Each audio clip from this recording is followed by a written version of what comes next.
Okay, so guys, this is how we are going to compute for the demand. Okay? So I have here sample, ayan. Sample questionnaire, ayan. And then yung tabulation niya, ayan. So ito yung mga questions na ginawa ko muna. Halimbawa, ang business ay silog, ayan. Tapos, ito yung mga sagot, ayan. Frequency ay yung ilan yung tantos o yung score. Then yung katabi niya yung percentage. Okay? So dito, question number 1, do you eat silog meals? So 80 ang nagsabi out of 100 respondents. So ang percentage niya ay 80. Okay? So napansin nyo, if yes, please continue. If no, thank you. So dito lumalabas 20 ang nag-no. So dapat yung sasagot sa susunod, ang total nun ay 80 na lang kasi sila na lang yung magtutuloy. Okay, tinanong ko to, how often do you eat the silog meals in a week? Okay, pinalitan ko na to guys, ginawa ko na lang tong month, okay, para medyo maganda-ganda yung data. Okay, ayan, in a month. So, 1 to 2, 3 to 4, etc. etc. So, ito yung frequency ulit. Ito yung equivalent percentage. Okay. So, okay na. Meron na tayo nito. So, ang unang gagawin ngayon is that we get the population. So, halimbawa, ang population ay 2,000. Okay? So, we get 10% na lang of the total population, which is ang total nga ay 2,000. Okay. So, saan natin ngayon titignan ulit yan? Ano naman ang magiging gamit niyan? So, we have here, halimbawa, population ng 2018. 2,000. So, galing yan dito. Yan, galing yan dyan. Okay. So, sabi sa question number 1, ang kumakain ng silog ay 80%. So, ito yun. Yan yun, 80%. Okay? Yan. So, bali 2,000 times 80% or 0.8. So, the result is 1,600. Okay. So, meron na tayong potential. Okay. Ngayon, sa question number 2, ang tinanong natin doon ay, how often do you eat silog in a month? So, ang sagot nila, ito. Yan. So, ang kukunin natin dito, guys, is yung percentage. So, yung 20%, 35%, ito yun, ito. 20%, 35%, 20, 15, tsaka 10. Okay. So, ito transfer natin yan dito. Yan. So, ito na yan. Yan. So, anong gagawin natin? I-prepare natin yung ganito. So, we have yung frequency. So, napapansin nyo, 1, 3, 5, 7, 9. Ito yung lower dito. 1, 3, 5, 7, 9, di ba? Kinuha natin yung low, hindi yung high. Okay? Kasi conservative tayo. Tapos, 12 months di ba? So, ibig sabihin, to compute for the annual, 1, which is frequency, times 12 months. So, we have 3,840. Okay?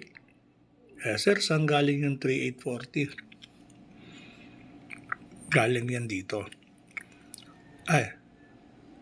Sir, paano naging 3,840? Kasi nakalimutan natin i-consider yung, nakita nyo yung may 320.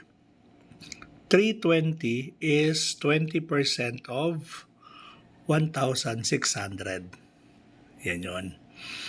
So, ibig sabihin yan, meron 320 person ang kumakain ng isang beses sa isang buwan ng silog. So, yung percentage na to, okay, yung percentage yan, yung percentage na yan, i-multiply natin yan doon sa 1,600. Yan. So, ganun ang gagawin. Okay? So, ang total na nga niyan ay ito. Yan, yan. Tapos, bali, halimbawa, 320 times 1 times 12 equals 3,840. Next, 560 times 3 times 12 equals 20,160. Ibig sabihin, there are 20,160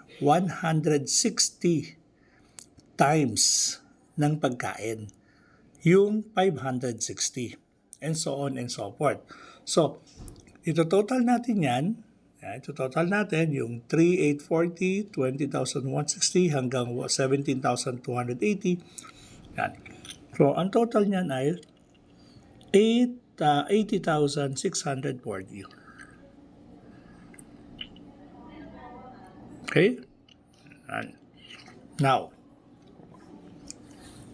out of this 80,000, so out of that 80,640, ayan, balik tayo dito. So, ayan yung potential demand. Ayan. Ngayon, i-multiply daw natin siya with question number 4. Ano yung question number 4? Tignan natin dito. Question number 4. How much is your budget for a silog meals? So, ano kinuha natin dito? Ang sabi, kung halimbawa daw na ang price range mo o yung naiisip mo na magiging presyo ng iyong silog meals ay nagre-range mula sa 66 pesos hanggang 75 pesos, ang kukunin lang natin ay yun. Yun lang para sa 66 pesos to 75 pesos, which is, yan, ilang percent daw? 25%. Ito yun, 25%. Okay? Ayun, no? 66 to 75, 20 ang sumagot nun, 25%. Okay. Balik tayo dito. So, ayun, tama, 25%. So, mangyayari, guys, yung 80,640 times 25%, ang total ay 20,160.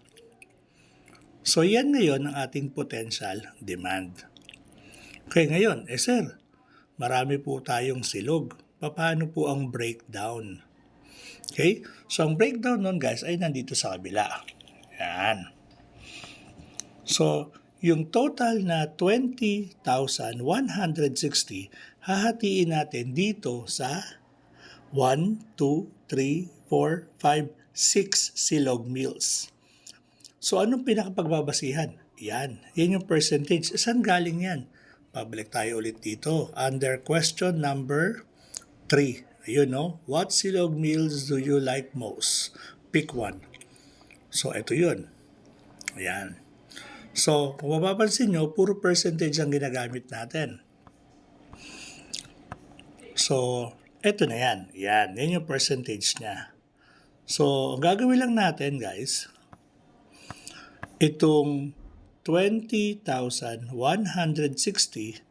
times 0.375 equals 7,560. Next, 20,160 times 0.2 or 0.2 equals 4,032. Ano ibig sabihin yan? Ibig sabihin yan, guys, 7,560 ang kumain ng tapsilog sa loob ng isang taon. Okay? Kasi meron tayong total of 20,160 silog meals. So, ang ginawa lang natin, bin-breakdown lang natin yung 20,160 na yun.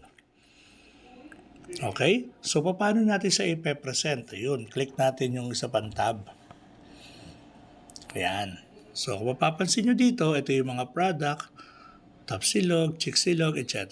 Tapos, Ito, saan galing, sir? Saan galing tong 7,560? Ayun, nandito yan, nakakompute. Galing sa computation. Ayun, no?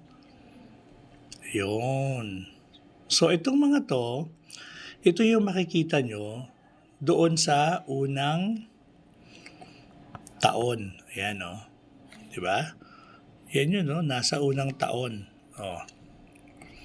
So, ang total ay, yun, 20,160. So, tama. Ngayon, siyempre, ginawa natin to para sa historical. So, mag-move back ka lang. Now, kung halimbawa, kukumpitin na natin yung tuloy-tuloy mula 2018 onwards, maggagawa tayo ng estimation. So, ang estimated natin ay 2% increase per annum. So, lalabas, guys, itong mga figure na yan, imumultiply mo yan by 1.02. Ulitin ko ha, 1.02. Okay, sir, bakit nag 1.02?